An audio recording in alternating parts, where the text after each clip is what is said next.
Pour la première fois dans l'histoire, des gens et des machines travaillent ensemble à la réalisation d'un rêve.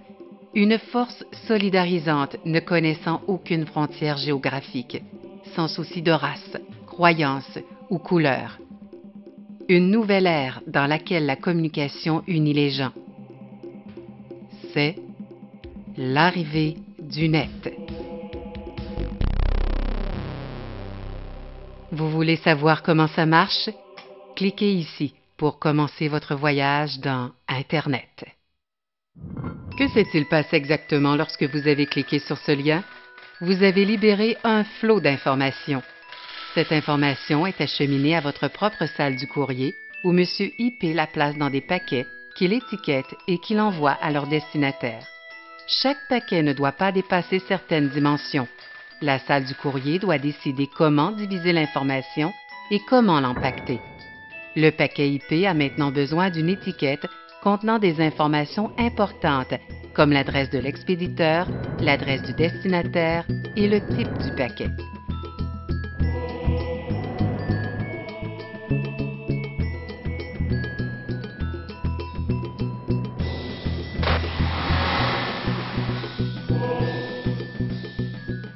Comme ce paquet particulier s'en va dans Internet, il lui faut aussi l'adresse d'un serveur mandataire qui a un rôle spécial que nous verrons plus tard. Le paquet est maintenant envoyé sur votre réseau local. Ce réseau est utilisé pour connecter tous les ordinateurs, routeurs, imprimantes et autres machines du réseau local et permettre un échange d'informations au sein des murs physiques de l'immeuble. Le réseau local est un endroit très peu contrôlé et, malheureusement, des accidents arrivent.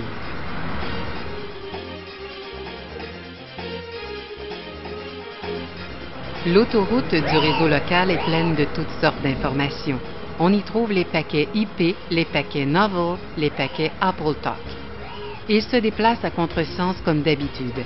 Le routeur local lit l'adresse sur l'étiquette et, au besoin, transfère le paquet sur un autre réseau. Ah, le routeur! Un symbole de contrôle dans un monde apparemment désorganisé.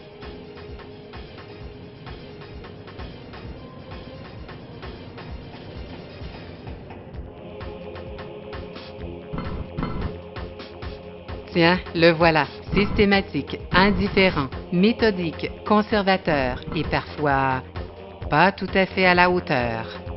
Mais en général, il ne se trompe pas.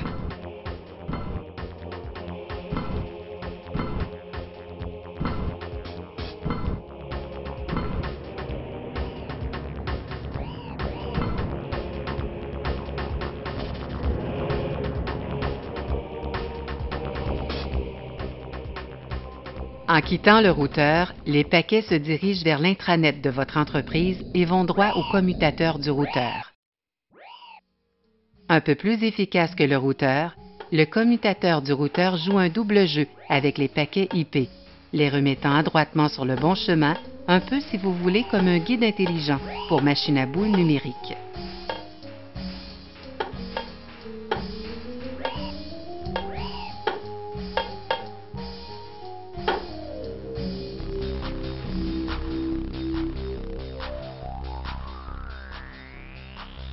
Lorsque les paquets arrivent à destination, ils sont ramassés par l'interface du réseau, prêts à être acheminés au niveau supérieur, c'est-à-dire chez le mandataire. Le mandataire est utilisé par de nombreuses entreprises comme un intermédiaire dans le but de réduire la charge sur leur connexion Internet et aussi pour des raisons de sécurité. On peut voir que les paquets ont tous des dimensions qui varient selon leur contenu.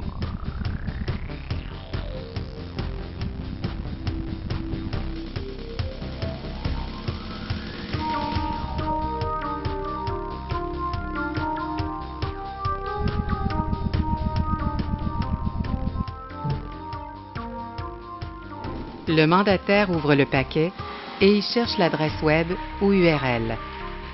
Si l'adresse est acceptée, le paquet poursuit sa route vers Internet.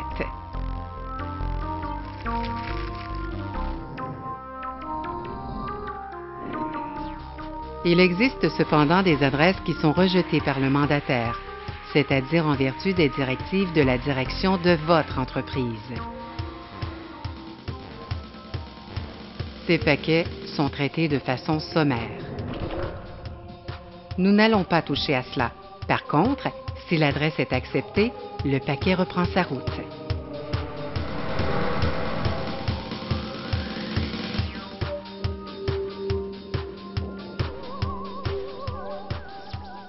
Puis on trouve le coupe-feu. Le coupe-feu d'une société sert à deux choses. Il empêche certains éléments malveillants de passer d'Internet à l'intranet. Il peut aussi empêcher que des informations confidentielles de la société ne soient envoyées dans Internet. Ayant traversé le coupe-feu, le paquet est repris en charge par le routeur qui le place sur une route beaucoup plus étroite, appelée aussi bande passante. Il est évident que cette route n'est pas assez large pour contenir tous les paquets. Et vous devez vous demander ce qui arrive aux paquets qui ne tiennent pas la route. Eh bien, si M. IP ne reçoit pas la confirmation qu'un paquet a été reçu dans les délais requis, il en envoie tout simplement une copie. Nous sommes maintenant prêts à pénétrer dans le monde d'Internet, une toile de réseaux interconnectés qui couvre l'ensemble de notre globe. C'est ici que les routeurs et les commutateurs établissent les liens qui relient ces réseaux. Le net est un environnement très différent de celui que vous trouvez entre les murs protégés de votre réseau local. Ici, c'est le Wild West. Beaucoup d'espace, beaucoup d'occasions, beaucoup de choses à explorer et d'endroits où aller. Grâce à très peu de contrôle et de règles à observer, des idées nouvelles trouvent rapidement un sol fertile dans lequel elles peuvent développer leurs possibilités. Mais cette liberté n'est pas sans danger. On ne sait jamais quand on va se trouver face à face avec l'effroyable sondeur de la mort. Une version spéciale d'un sondeur normal qu'un imbécile a conçu pour mettre la pagaille chez des hôtes qui ne se méfient pas. Nos paquets voyagent en empruntant divers moyens de transport comme les satellites, les lignes téléphoniques, les transmissions sans fil et même les câbles transocéaniques. Ils ne prennent pas toujours le chemin le plus rapide ou le plus court, mais ils arrivent éventuellement à destination. Enfin, presque tout le temps.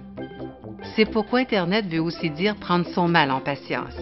Mais lorsque tout va bien, alors on peut faire 5 fois le tour du monde le temps de le dire, littéralement. Et tout cela au prix d'un appel local et même moins.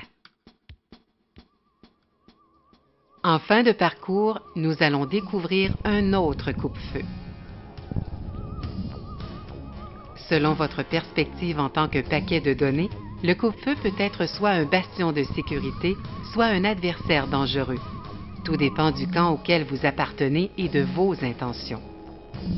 Le coupe-feu a été conçu pour ne laisser passer que les paquets qui répondent à ces critères. Ce coupe-feu fonctionne sur les ports 80 et 25. Toute tentative d'entrer par d'autres ports est vouée à l'échec.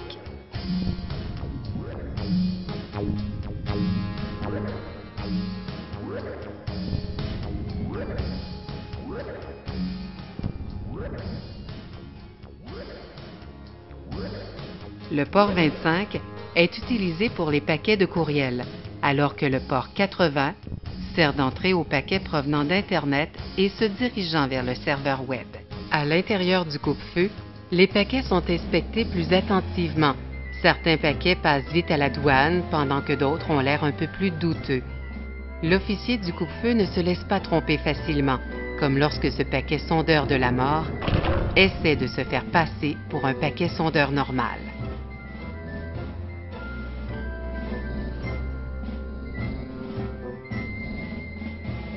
Pour tous les paquets qui ont eu la chance de survivre jusque-là, le voyage touche à sa fin. Il ne leur reste plus qu'à s'aligner sur l'interface pour se voir transportés dans le serveur Web.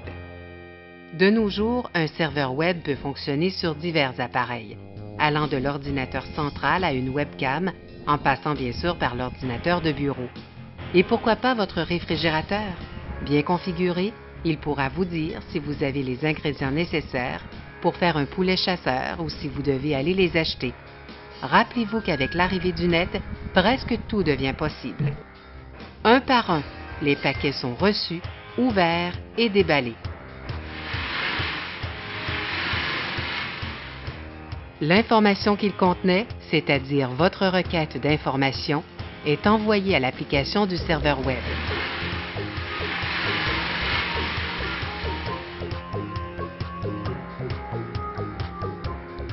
Le paquet lui-même est recyclé. Prêt à être utilisé une nouvelle fois, rempli de toute l'information que vous avez demandée.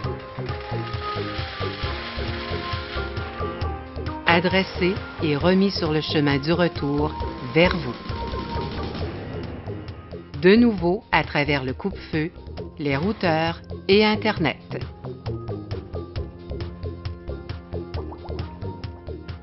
De retour au travers du coupe-feu de votre entreprise. Sur votre interface. Prêt à fournir à votre navigateur web l'information que vous avez demandée, c'est-à-dire ce film.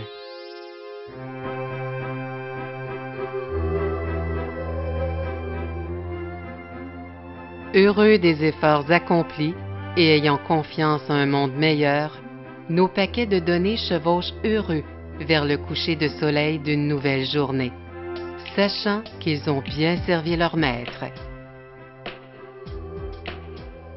N'est-ce pas là un bel épilogue?